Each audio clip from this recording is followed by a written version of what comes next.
ভালো করে বুঝো,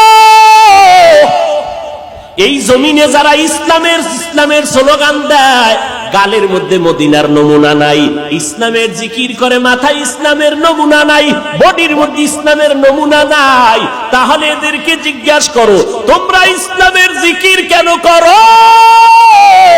ওরা কয় আমরা ইসলাম কায়েমের জন্য ইসলামের জিকির করি না, আমরা ইসলামের জিকির করি ক্ষমতার চেয়ার দখল করার জন্য।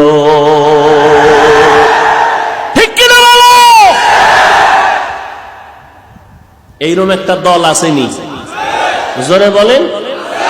এদের দলের বক্তারা কয় নবীরা ভুল করেছেন, এদের দলের বক্তারা কয় কোরআন শরীফের মধ্যে জাল আছে, এদের দলের বক্তায় কয় বিতিরের নামাজ প্রতিদিন পড়া লাগবে না, মাঝে মাঝে পড়বা তাও 1 রাকাত, মানে শর্টে ফারিতে ইসলামে যাইব, শর্ট।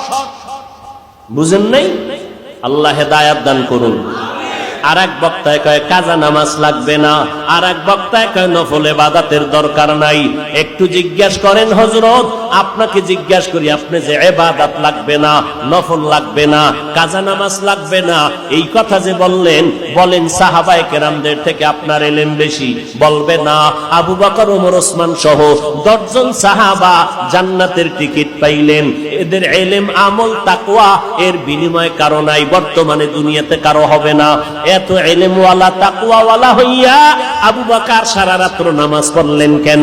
ওমর নামাজে কাটাইলেন কেন? ইশরাক, আওয়াবিন, 4 তাহাজ্জুদের নামাজ পড়লেন কেন? আপনারা কেন বলেন এত ইবাদত লাগবে না? আসলে এরা উম্মতকে আল্লাহর থেকে দূরে সরাবার চক্রান্তে লিপ্ত হয়ে আছে।